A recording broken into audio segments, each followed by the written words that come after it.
তাহলে আমি এখন দেখাচ্ছি যে তোমাদের মানে লাইভ প্রজেক্ট যেটা আপওয়ার্ক থেকে টাকা মানে উইথড্র করা হয়, তাই না? আপওয়ার্কে লগ ইন করে তাহলে ক্লাউড প্লেয়ার দেওয়া আছে।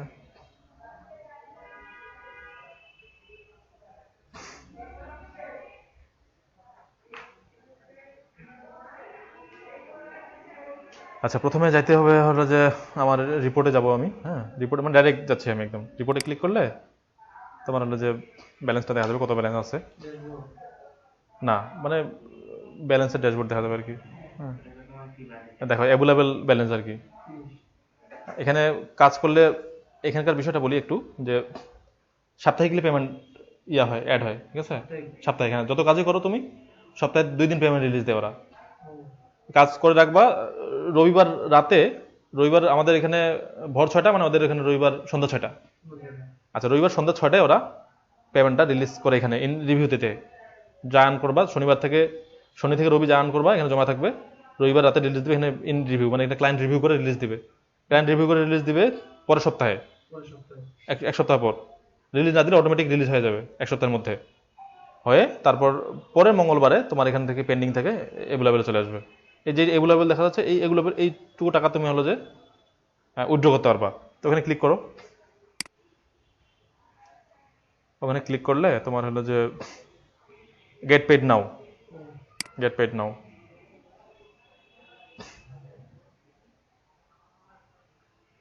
গেট পেড না এসে পাসওয়ার্ড চাচ্ছে, পাসওয়ার্ড দিতে হবে। পাসওয়ার্ড আমার এখানে সেভ করে আছে, লগ ইন।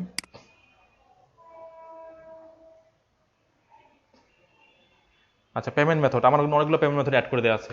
মানে আমি টাকাটা স্ক্রিলেও তুলতে পারি, ব্যাঙ্ক অ্যাকাউন্টও তুলতে পারি, আবার মানি বিকাশও তুলতে পারি।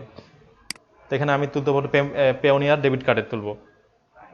আচ্ছা, পাওনিয়ার ডেবিট কার্ড স্ক্রিলেও তুলতে পারি, আমি ব্যাংকেও ডাইরেক্ট তুলতে পারি। পেওনিয়ার তুললে কাটবে পার ট্রানজাকশন তুললে কাটবে হলো যে $2, স্ক্রিলে কাটবে $1, আর ব্যাংকে কাটবে $5, মানে $4.99। তা আমার পেওনিয়ার দরকার, আমি পেওনিয়ার টাকাটা তুলবো। সাধারণত স্ক্রিলে তুলি, স্ক্রিলে $1 মাত্র। তুমি যত ডলারেই মানে উইথড্র দাও, $1 কাটবে, ঠিক আছে? তা আমি পেওনিয়ার দিচ্ছি। তিনটা পেমেন্ট মেথড অ্যাড করা আছে। আমি 10টা ব্যাংক অ্যাকাউন্ট অ্যাড করে দিতে পারি, 10টা পেপার লাগাতে পারি, কোনো সমস্যা নেই, ঠিক আছে?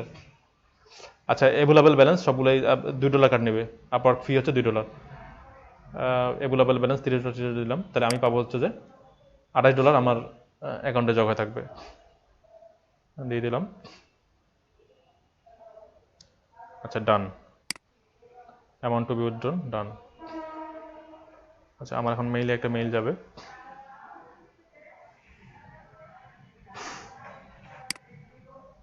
এই যে অ্যাড পেমেন্ট মেথড, আমি নতুন আরও একটা পেমেন্ট মেথড অ্যাড দিতে পারি। এখানে ক্লিক করলে কি যাবে, এই যে কী লাগানো যাবে দেখো। স্ক্রিল, নতুন একটা স্কিল লাগানো যাবে, আরও ব্যাংক লাগাবে, লোকাল ফান্ড ট্রান্সফার, বাংলাদেশের আরও ব্যাংক অ্যাড করা যাবে। তারপরে পেপাল অ্যাড করা যাবে। ডিরেক্ট ডিপোজিট পেমেন্ট, ইউএস ব্যাংকে ডিরেক্ট ডিপোজিট করা যাবে। হ্যাঁ, আর পেওনিয়ার একটাই লাগা যাবে, একটা লাগা অলরেডি আছে, সুতরাং আর দেখাচ্ছে না। মানে আর পেওনিয়ার লাগা যাবে না। স্ক্রিল একাধিক লাগা যাবে, ব্যাংক অ্যাকাউন্ট একাধিক লাগা যাবে, পেপাল লাগা যাবে, ঠিক আছে? এই হচ্ছে বিষয়। তো আমি কেটে দিলাম এটা, আমার চলে গেছে। আমি দিলাম হলো যে আমার দেওয়া আছে $30 দিলাম। তো এখানে বিষয়টা হলো যে ইমার্জেন্সি ব্যালেন্স ট্রান্সফার একটা বিষয় আছে। ইমার্জেন্সি যদি দেই তাহলে আরও এক্সট্রা $2.5 চার্জ কেটে নেবে। তা আমি ইমার্জেন্সি দেইনি, আমি নর্মাল দিচ্ছি। নর্মাল 2 দিন 2 বিজনেস ডেতে টাকাটা আমার অ্যাকাউন্টে চলে যাবে। এই মুহূর্তে আমার কত ডলার আছে একটু দেখে নিই। ওই যে এটা হয়ে গেছে, যে পেওনিয়ার পেমেন্ট চলে গেছে, মেইল আসছে আমার। মেইলে ঢুকি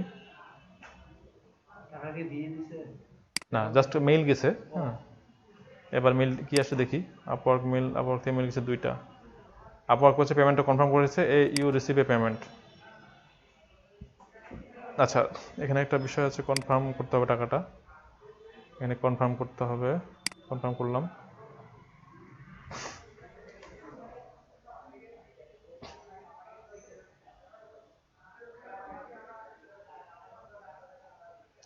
আচ্ছা, এই যে অলওয়েজ ইমিডিয়েট আর ইমিডিয়েট লোড বা স্ট্যান্ডার্ড লোড, আমি স্ট্যান্ডার্ড লোড দিব। অলওয়েজ ইমিডিয়েট দিলে মানে লোডটা ইমিডিয়েট হবে এবং বাকি সবসময় অলওয়েজ ইমিডিয়েট হবে। ইমিডিয়েট হলে এক্সট্রা আরও $1 কেটে নেবে। আর আমি দরকার নেই $8 চার্জ দিব না, আমি স্ট্যান্ডার্ড লোড দিব। Fund available within 2 business days, fee নাই, কোনো এক্সট্রা ফি নাই। 2 বিজনেস ডের মধ্যেই ফান্ডটা অ্যাভেলেবেল হয়ে যাবে। ইয়াতে আমার লোড দিলাম স্ট্যান্ডার্ড, ঠিক আছে।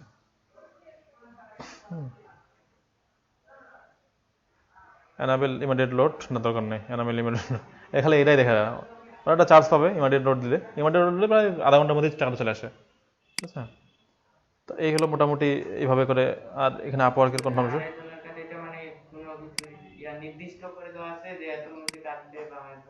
না, তুমি $10 দাও আর $10,000 দাও, $2.5 কাটে নেবে। হ্যাঁ,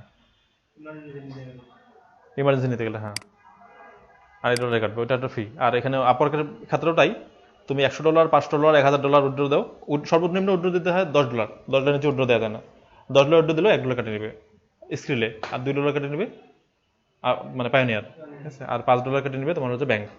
হ্যাঁ, ওই $10 দিলেও $5 কেটে নেবে, $10,000 উইথড্র দিলেও $5 কেটে নেবে, ঠিক আছে। ওই নিয়ম আর কি, ফিক্স, পার ট্রানজাকশন ফিক্স। হ্যাঁ হ্যাঁ, তো ওই আর কি। আরেকটা বিষয়, আচ্ছা পেওনিয়ারে দেখি আমার পেওনিয়ার এখন কত আছে এই মুহূর্তে। মাস্টার কার্ড, হ্যাঁ পাইনিয়ার মাস্টার কার্ড, এটা ইন্টারন্যাশনাল কার্ড।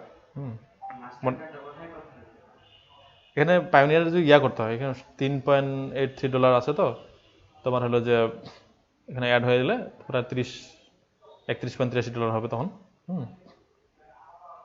এখানে pioneer.com-এ ঢুকে তুমি অ্যাপ্লাই করতে পারো নিউ কার্ডের জন্য।